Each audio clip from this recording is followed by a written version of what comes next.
What's going on, guys, and welcome back to another episode in my Football Manager save. This is episode number 35, and today we're returning with a brand new season as our 5th year at the Vitality gets underway.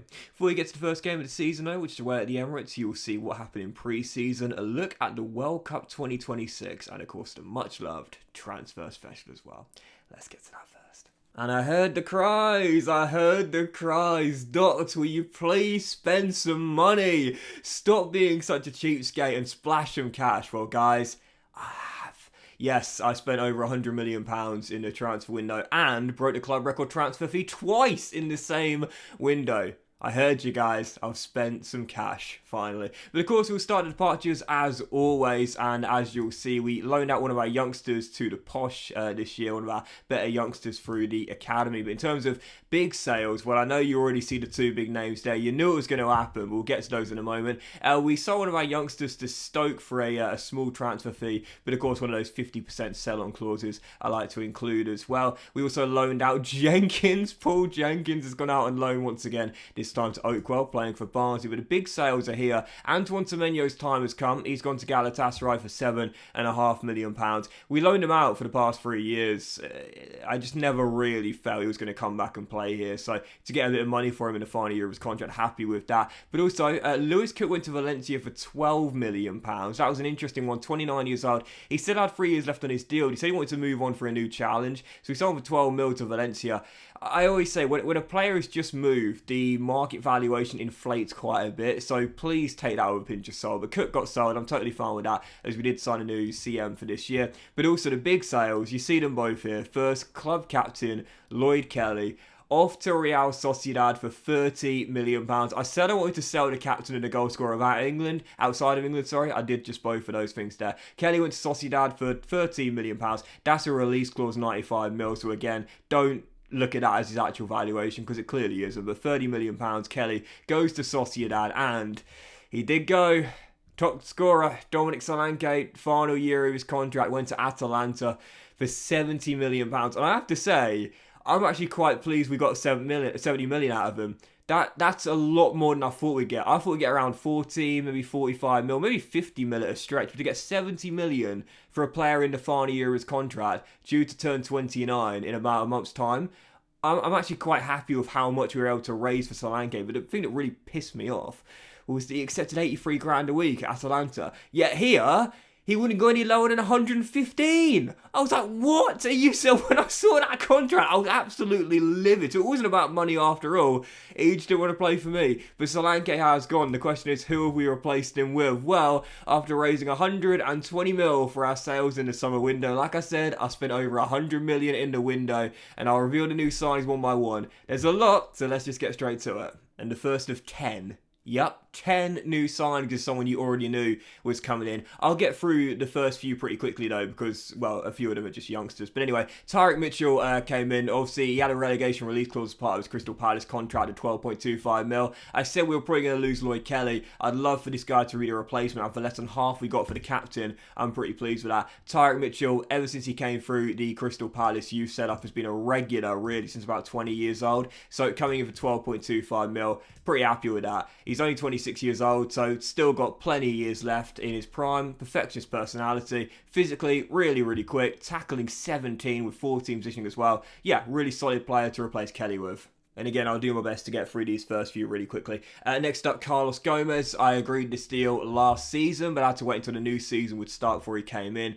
He's coming at 19 years old, 2.7 mil as a transfer fee, regular in Huracan's first team since he came out of the academy there, really. And he does seem to have some pretty decent potential as well. So another young player, and there's quite a few of these as well. So yeah, I'll get through them really quickly. Unfortunately, he was signed a little bit too late to get the homegrown training club status, but this guy has not come in too late for that. It's Mihai Mirescu. He is a Romanian fullback as well. Is it just me, or do you find fullbacks in FM23 like really hard to find, like good quality new gen / regen fullbacks? I'm having a real trouble finding them. Like I found a lot, but no one of real like study quality. But anyway, like Gomez, he's got the potential 5-star ability, but of course that always decreases over time. But anyway, driven personality, 18 determination, and he signed for a cheap fee of just 3 mil from CFR Cluj, and already has a cap as well. So once again, another young fullback to watch out for the future. They do get a little bit more exciting from here. Next one is our lad we picked up from Benfica. His name is Colin Santinos. He is a young, quick winger. Don't know whether he'll become as good as Cristiano Ronaldo, but 19 determination and 19 flair, 16 technique is very exciting with a driven personality as well. Picked him up for 5.75 mil, just a one game at senior level for Benfica off the bench, but really good, quick young winger with some really good technical stats already in those key areas, just 18 years old. So, yeah, another player to look out for the future. And to break up the new gen run through, I will show you a real player next. Next up, another Manchester City released player, Liam Delap, has joined Tommy Doyle here on a free transfer. Of course, son of Rory Delap, who you'll know all about for his long throws at Stoke City, of course. I don't think he's going to be doing the exact same sort of thing as his dad used to do at Stoke, but even so, Delap is in. He's basically just the sort of mould of Solanke, just nowhere near as good, but he's a perfectionist personality, physically really well balanced, 6'1", 17 determination, 15 work rate, 16 aggression, really good on a pressing forward, and he's a decent finisher at the ball as well. So coming in on a free transfer here, he showed a lot of promise in his early years at Man City, hasn't really kicked on in the save, but that's primarily because he just hasn't really played. I mean, last year, he stayed at Man City and didn't play once. Well, one cup game off the bench, that's it. So, really, the problem with Delap, he hasn't had the game time. So, Delap coming in on a free transfer, just to add some squad depth, really. And he's nowhere near as good as Solanke, obviously, but he's that sort of player, so I'm happy with that. And as we reach the halfway point, this is the first of two remaining new gen / regen players I'll show you, but I am so excited about this guy. And what is it about Serbian youngsters in this save? They are everywhere. Welcome to the Vitality, Ivan Urasevic, and I'm really excited about this kid, to be fair. Now, I've been scouting him since he came out of the Red Star Belgrade Academy, because he did show promise there, and he was a bit of a regular in Red Star Belgrade's team in Serbia. The agent said he wasn't interested in joining at all, but eventually he was. He had a £6 million release clause, and I matched that straight away because this kid looks really, really promising. Already 2 caps at senior level and a goal as well. And you see it there, he's 6'4" with 17 stamina, 15 natural fitness, 17 aggression, 17 bravery, 16 work rate, and 15 positioning with 15 determination, and 14 marking and 16 tackling already. To put it plainly, as a ball-winning midfielder, this guy's got all the good stats in all the good areas, and he's really tall as well. So already 2 caps at senior level. I don't know whether I'll loan him out or keep him here. But, I mean, we saw how well Stoic developed at Leicester last year, so there's temptation to loan him out, but of course that means he won't get a homegrown train at club standing. But regardless, whatever I decide to do, his future and his ceiling is really high. I'm very excited about this kid. Alright, back to the real players, and another player coming in from Crystal Palace due to a relegation release clause is Czech Doucouré. Yep, signed from RC Lens by Patrick Vieira, and I have to say, when they were relegated Crystal Palace, I did look at all their players, saw who had the release clauses, who I really wanted to bring in, and also I know we're stacked in midfield. I knew Lewis Cook was probably going to go because he wanted to leave for a new challenge, and this guy seemed like the literal perfect replacement for Lewis Cook, an upgrade, and also 3 years younger as well. And signing from Crystal Palace for 16.75 million, a regular at Selhurst Park ever since he joined the Eagles there. He's done well, he's held down a first team spot, and now he's going to be staying in the Premier League on 55 grand a week on a 4-year deal. Yep, Czech Doucouré in the Malian international. Physically, really well balanced all across the board. Mentally, really well balanced all across the board, and technically, well, you know what I'm going to say there, really well balanced all across the board. So as a deep line playmaker, which is where Cook played for us, I used to say, like, I used to bring Cook off the bench to shore up the back line as a good little deep line player, just to recycle possession and pass it on to more creative players. That is Doucouré in a nutshell as well. Good first touch, good passing, great vision as well, with good positioning as well. Defensively, really solid, but he can pass the ball really well too. He's basically an upgrade from Lewis Cook. So for a few million extra and 3 years younger, I'm really happy with that. That's a smart signing there. Oh, and here we go, boys. Here we go. My final 3 signings, most expensive of the window. And I'm going to start off with the final new gen who, well, let's just say, I know I spent a bit too much money on this guy. I'm fully aware he did nothing to justify this price tag. But I'm also fully aware that I'm not the first person in FM history that stayed up late at night at like 2 or 3 in the morning, made a signing, and then the next day I was sobered up or woke up fresher and thought, did I really do that? Well, yes, I did. I wouldn't say I've got buyer's remorse, but I will have some if he doesn't live up to the guy I was thinking about when I signed him. Spurs, left back, Welsh, Gareth. Well, it's not Bale. It's Gareth Smallcombe. Who is this? Gareth Smallcombe. Yeah, I know, guys. I know. The fee was £23.5 million. I know. There's no getting away from it. He's not worth £23.5 million. But what can I say? I thought about the career that Gareth Bale had from Southampton to Spurs, and in all the years at Real Madrid, and I just thought to myself, I mean, this guy might do the same, you never know. But at Spurs, he came through their academy. He wasn't signed from Southampton. And last year, he went out on loan to Burnley in the Championship. And to be fair, was a regular starter there for half a year. And he also got a man in the match display at Burnley and scored his first pro goal as well. But in the summer, whilst I was doing some new gen hunting, I saw this guy and my scout said he's got 5-star potential. And with that in mind, I thought, well, we'd love a new long-term left-back for Lloyd Kelly. And this guy, I'll be honest here, might not live up to Gareth Bale's hype. But he might. You never know. So, obviously, left footer, not quite as tall as Gareth Bale, not quite as quick as Gareth Bale, but great natural fitness and balance, which I always think is a really underrated stat on any Football Manager player, regardless of position. Mentally, quite solid, all across the board, to be fair, with 17 determination already as well. And technically as well, 16 technique, 11 crossing, 11 first touch, 12 marking, and 13 tackling as well. I like 11 long shots, but he'll need to improve to get as good as Gareth Bale. But really, at just 18 years old, he turns 19 in a couple of months.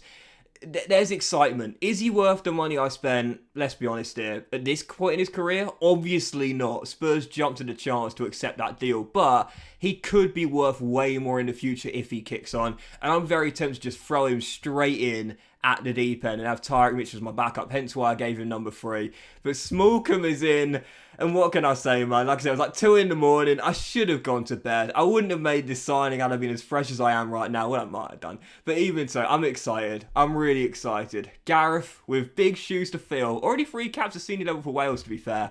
I'm excited, man. What can I say? And as for my final 2 signings, well, I will begin with the replacement for Dominic Solanke. And as I mentioned before, and I'll say it once again, for those that don't play Football Manager, just because you have loads of money in the bank balance, it doesn't mean you can sign whoever you want. Reputation, club competition, and so on and so forth does play a major part in whether players want to come for you or not. I found it hard to find a striker that was as good as Solanke that wanted to come in, let's just say that. But I did find someone that could be as good, and even if not as good, still decent enough. Yep, welcome to the Vitality. Our new number 9, Josh Sargent. Yep, Josh Sargent is in. Of course, you'll remember him, the young American who obviously made a little bit of a name for himself at Werder Bremen in the Bundesliga before moving on to Carrow Road. In the game, he moved on to Aston Villa, spent a couple of years there at Villa Park, and in the summer, I asked Aston Villa, I said, how much do you want for him? And they said 35.5 mil. And to me, that seemed like a reasonably decent fee. So yeah, Sargent's been a regular, really, for most of his career, again, in German football, but also in English football as well. So just 26 years old, he's got a ton of experience behind him already. And if you look at the past 3 years in the Premier League, first with Norwich, now with Aston Villa, he's scored 33 goals in around 100 games. That's about 1 in every 3. Listen, it's not as good as Dominic Solanke. Solanke scored 46 goals last year in all competitions. I don't expect Sargent to have the same sort of record, but he's decent. He's decent, and most importantly, he's the similar sort of mould to Solanke, and that's what I was looking for here.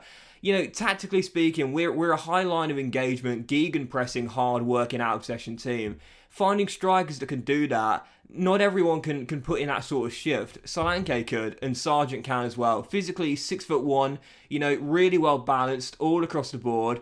Mentally, 14 bravery and 15 aggression, handy on a pressing forward with 16 work rate, 15 teamwork and 16 off the ball as well. And technically, he can finish, he's got a good first touch, and he can certainly take a penalty like Solanke could as well. So to find someone to replace Solanke that was just as good that would want to come and play for me was going to be an almost impossible task. But to find someone that could be, if not as good, then almost as good, for half the money we got for Solanke, I think was as good as I possibly could have done there. And I'm quite excited to have him in. He's got a decent goal-to-game ratio. It's not amazing, but it's decent. And I think in this system, as the Solanke type of forward, He's got the exact same sort of mould. So I'm pleased enough with that one there. Welcome the American. And my final signing was made 2 days ago. And I have to say, if I didn't make this signing, I'm sure you guys would have looked at this window and thought, oh, Doxy boy, seriously, what were you doing? But I think this one has sort of saved it for me, really. For £54 million, a new club record fee, eclipsing Sargent, who set the record fee a few weeks earlier. Welcome to Bournemouth Football Club. One of the best young centre-halves in Football Manager 2023, Christian Mosquera. I'm really excited, man. I am really excited. Now, if you haven't played FM this year, you might not know much about this guy, but let me tell you, he can become one of the best centre-halves in Football Manager 2023. And we picked him up for Valencia for £54 million. Now, in this save, he's been a regular. First, when he was loaned out of Lech Poznan in the first season, and in the past 3 years in La Liga, he split the game time in the first 2 years, but last year he was sublime. In fact, I checked the stats here. My analyst did the job on this as well. He was, I think, best in blocks last year, but one of the best centre-halves regardless in La Liga last season, averaging a 7.17 with 3 assists as well, and 2 man-of-the-match displays in 37 games. For some reason, he wanted to leave Valencia. 54 mil was the release clause, and not the release clause, sorry, the transfer listed fee. And I said, Christian, do you fancy swapping to Mestalla for the vitality? I didn't expect him to say yes, but he did. There was some interest as well from Spurs, but I think Spurs signed someone else, but we ended up getting him, and it's a really expensive contract. And yes, for the first time, I've broken the 100 grand a week barrier, but I actually did it before, extending the contract to Max Aarons. More on that in a moment, but it's actually a really good contract when you think about it, because it's a 5-year deal, there's no release clause, and he's got an optional extension of 1 year as well. So technically it's a 6-year deal, but 6 years on 120 grand a week with no release clause for a player that's about to hit his prime at 22 years old. What can I say? I'm happy to spend that sort of money when we know his best years lie ahead of him. Now, Mosquera is 6'3" and he's really physical. He's got a bit of pace for a centre half, 15 jumping, 16 balance, 16 stamina, and 16 strength as well. Mentally, my only concern with Mosquera is the low composure and aggression. Aggression is one of those sort of debatable kind of attributes. It's like eccentricity on a goalkeeper. It can be regarded as good or bad, depending on who you ask. It can cost you or it can work in your favour. For me, though, I've always found aggression is much better to be higher in a centre-half than it is to be lower. So that is a slight concern, as is the low composure. But the concentration's good, the positioning's good, and technically as well, 15 heading, 15 marking, and 14 tackling as well. That's really solid. And at just 22 years old, he's only just turned 22 as well. He's got a long, long way to go, and he could still get better. Again, he can become one of the best centre-halves in the world in FM. And to know we've got him for his prime years for the next 6 at the Vitality with no release clause, and I'm really happy with that. For 54 million, I think whilst that market valuation isn't inflation, it's still under what he's truly valued, which to me would be around 70 to 80 million pounds. Christian is in, and I'm very happy with that. The big money signing. Didn't expect it, but I pulled it off 2 days ago. So all in all, wow, it ended up being a lot more than I thought it was going to be. We spent £159.45 million in this summer window. Who's Scrooge McDuck now, guys? Who's the cheapskate now? Because it ain't me. I heard your cries and I decided to splash the cash. When you think about it, to be fair, because of the £120 million we raised, primarily for Solanke and also Kelly for a combined 100 mil, but also Semenyo, Sims and Cook as well, it was actually only a net loss of £39.45 million. So I'm gonna quote that lad that was on Arsenal Fan TV. Don't talk about spend, talk about net spend.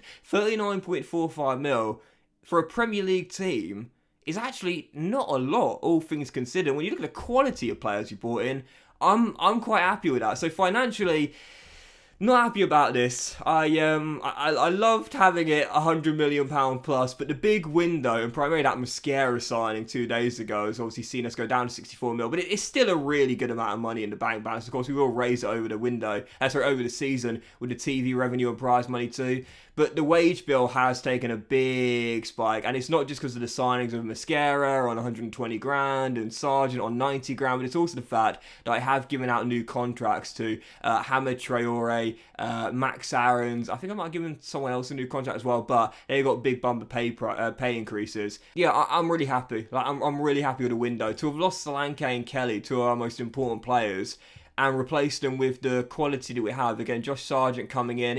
He might not be as good as Solanke, but he is a couple of years younger and could still be a really good striker for us in this system as well. To bring in Mosquera to improve our centre half position, where obviously last year we were really, really poor defensively. I think we had like the 4th or 5th worst defensive record in the division, which is really embarrassing for a top 7 team. That's going to really help a lot as well. Czech Nukore coming in to replace Lewis Cook, Tyrick Mitchell coming in to replace Lloyd Kelly as well. I'm quite happy. I think I did a pretty decent job there in the window, knowing how tough it is. And the new contract, like I said there, Max Aarons is also on over 100 grand a week now. But like the Mosquera contract, I'm okay with that because it's a 5-year deal and he's got an optional 1-year extension. And I got rid of the release clause as well. So Aarons is here to stay for the long term and probably for the remainder of his career, if not at least his prime years at just 26 years old right now. And as for Hamid Traore, well, I did show this on Twitter as well. Spurs came calling, put a massive bid in for him, and I was like, I can't lose him, man. He was so good last season. He's been consistently really good since the save began.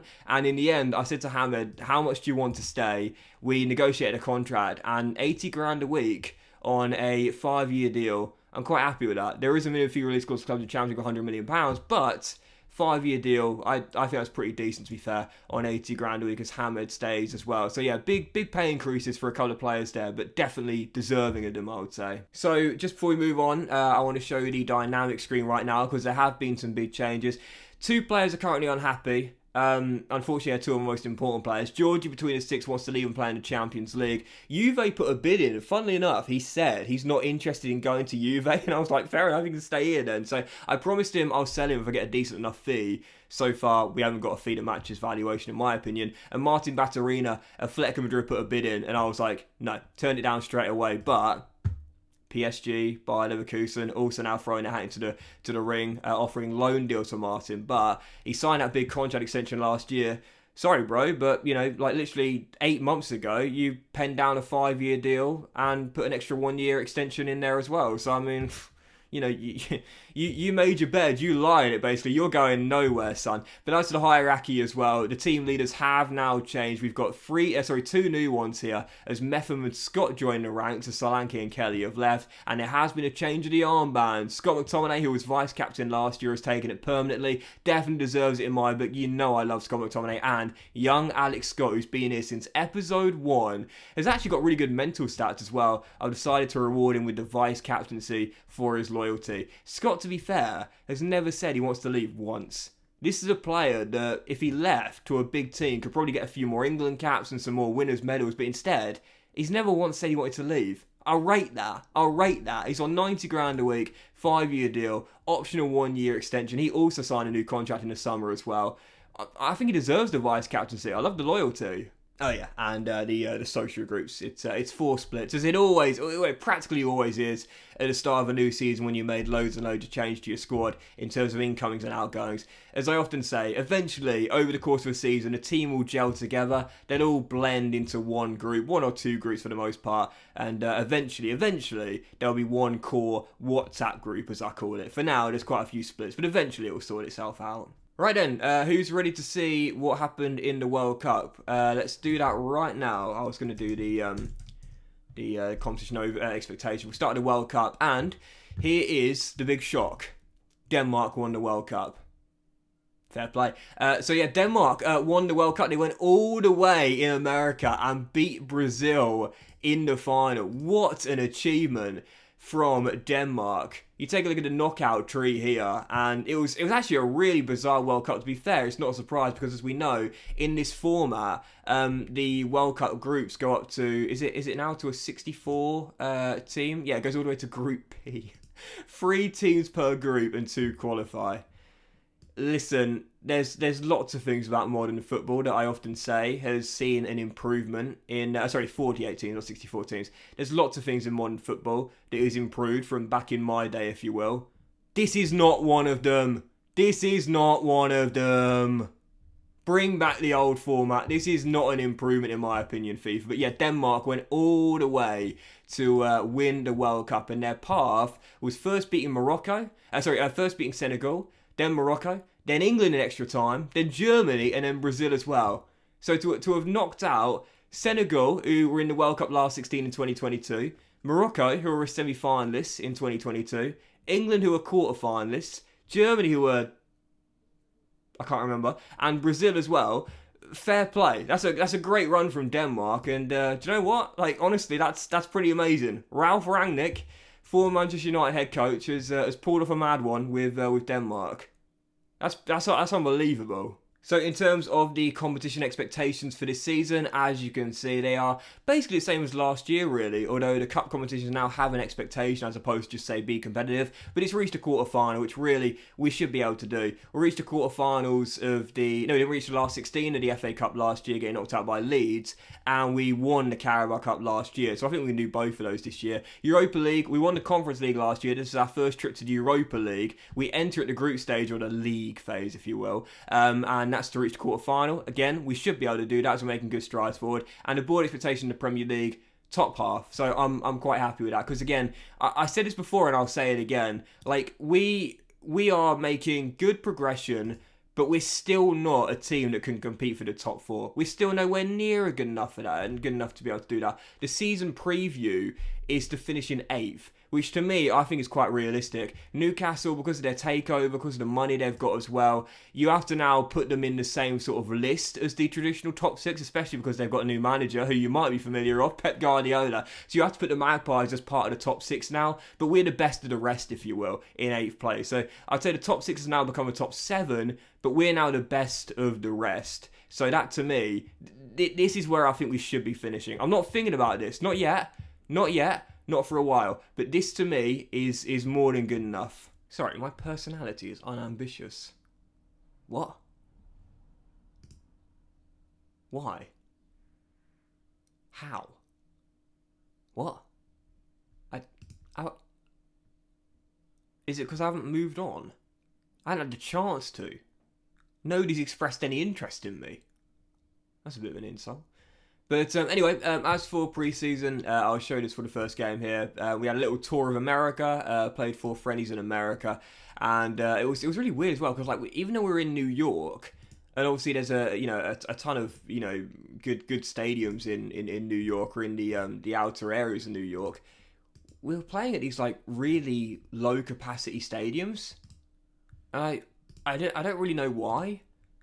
Like for some reason, like and this was in Los Angeles. We went to Los Angeles for that one.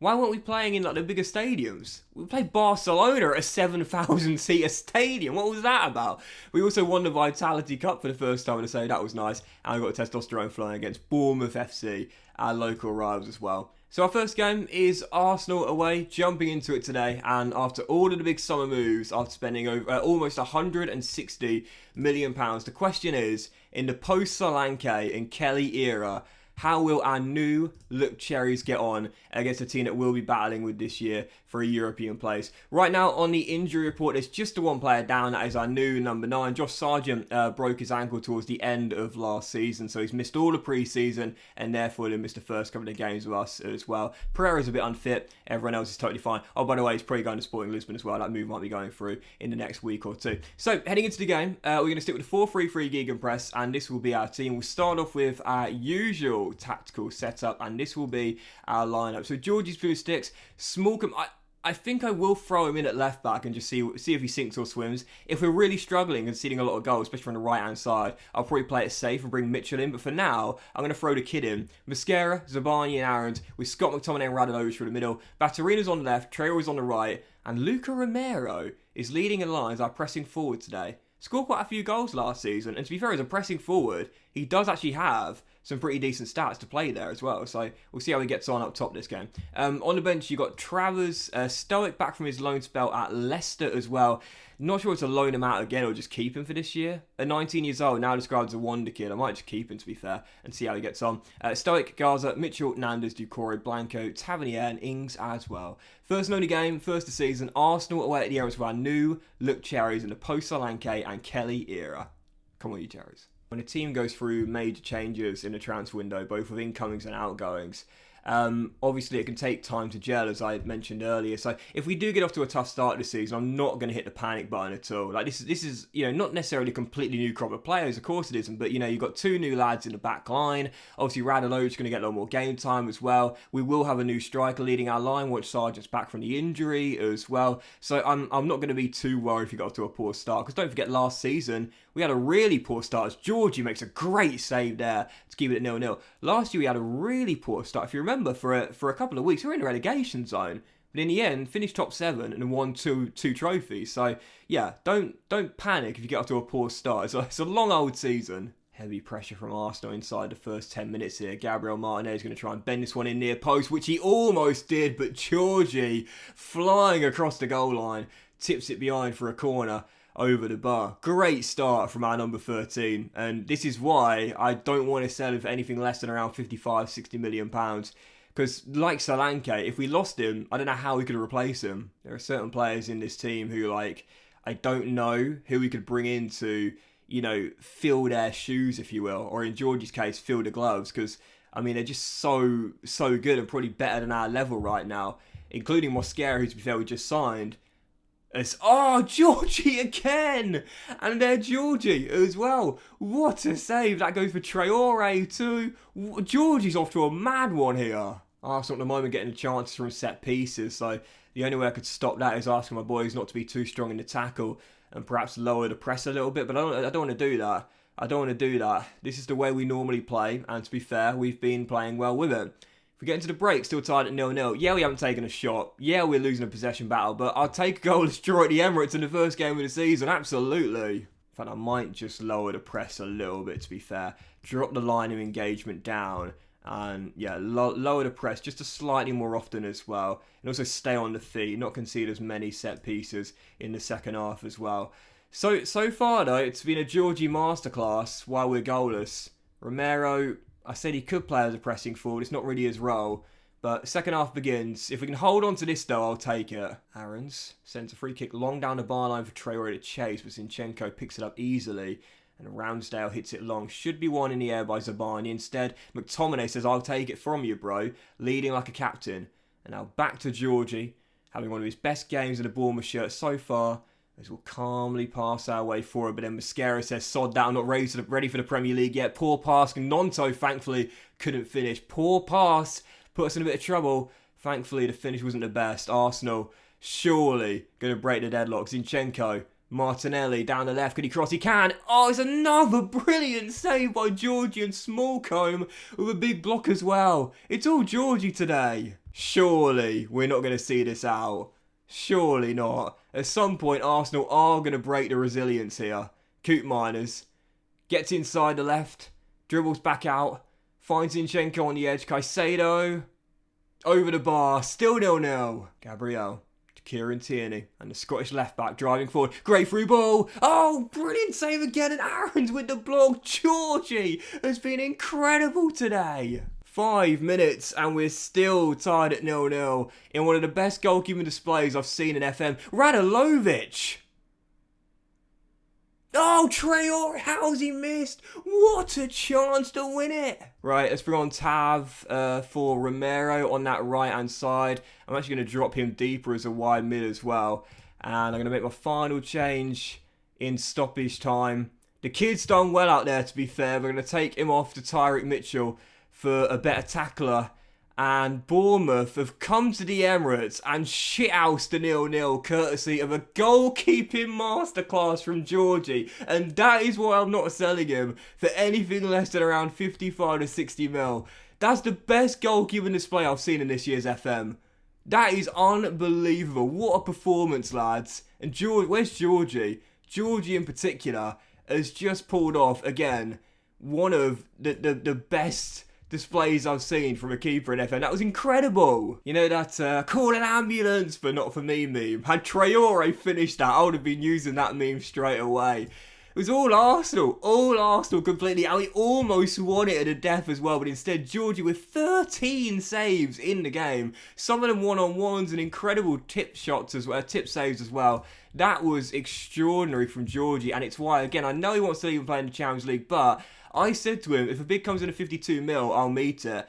I lied. I'm not going to accept that. To me, it's 60 mil plus now, Georgie. It's now 60. Oh, I won't change it because it'll make him unhappy. But 60 mil plus. Thankfully, no one's had any interest since Juve dropped off. That was remarkable. But that went into today's episode of the FM Save, guys. So big thank you for watching the season opener. If you enjoyed it, then please do drop a like. Much love to you all. Have a fantastic day. I'll return with the draw for the Europa League. No, it's not a draw anymore, is it? It's not a draw now. We'll have the Europa League phase anyway, and we'll come back with the first game against whoever it is, and it'll be around this time, and probably one of those Manchester teams as well. Have a great day, much love, and I'll see you for the next episode of the FM Save. Fingers crossed with Georgie still here, hopefully, very soon. What a masterclass.